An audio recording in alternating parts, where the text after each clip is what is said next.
ஓம் ஸ்ரீ ராமஜெயம். அன்பர்களே வணக்கம். ஸ்ரீமத் வால்மீகி ராமாயணம் இல்லந்தோறும் சுந்தரகாண்டம் பாராயணம் செய்யும் முறை பற்றி பேசி வருகிறோம். குடும்பத்தில் யாருக்காவது தீராத வியாதிகள் இருந்து அது குணமாக வேண்டுமென்றால் சுந்தரகாண்டம் எப்படி பாராயணம் செய்ய வேண்டும் என்பதை பார்ப்போம். 68 தடவை பாராயணம், அதாவது ஒவ்வொரு நாளும் காலையில் ஆரம்பித்து சூரியன் உச்சிக்கு வரும்போது பாராயணத்தை நிறுத்திவிட வேண்டும். நெய் தீபம் அகண்ட தீபமாக ஏற்றி வைக்க வேண்டும். பகவானுக்கு அப்பம் பாயசம் என்ற பூஜை பொருள்களை சமர்ப்பிக்க வேண்டும். முதல் தடவை 68 சர்க்கங்களும் பாராயணம் முடிந்த நாளன்று எளியோருக்கு அன்னதானம் செய்தல் நல்லது. இம்முறையில் ஒரு நாளைக்கு ஒரு தடவை வீதம் 68 நாட்களில் 68 தடவை சுந்தரகாண்டம் பாராயணம் செய்தல் மிக மிக நன்று.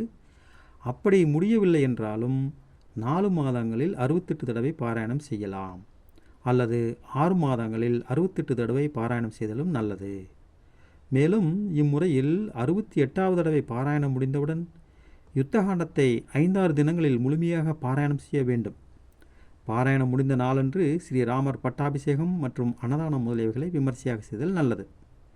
இம்முறையில் பாராயணத்தை கடைபிடித்தால் தேவலோகத்து வைத்தியர்களான அசுவினி தேவதைகளால் கூட தீர்க்க முடியாத தீராத வியாதிகள் தீரும், நீண்ட ஆயுளோடு வாழ்க்கை அமையும், பெற்ற பிள்ளைகளோடும் நண்பர்களோடும் ஏற்பட்ட விரோதங்கள் நீங்கும், குடும்பத்தில் பிரச்சனைகள் முடியும், அகால மரண பயம் ஒழியும், கடன் தொல்லைகள் நீங்க வழி கிடைக்கும், அதிகம் ஏன் எல்லா காரியங்களும் வெற்றி கிடைக்கும்.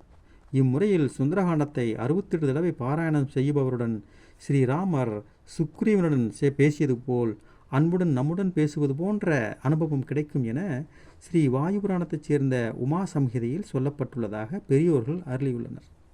இன்னும் எளிதான முறைகளில் சுந்தரகாண்ட பாராயணம் எப்படி செய்தால் என்னென்ன பலன்கள் கிடைக்கும் என்பதை இனி வரும் நாட்களில் பார்ப்போம். நன்றி. ஓம் ஸ்ரீ ராமஜெயம்.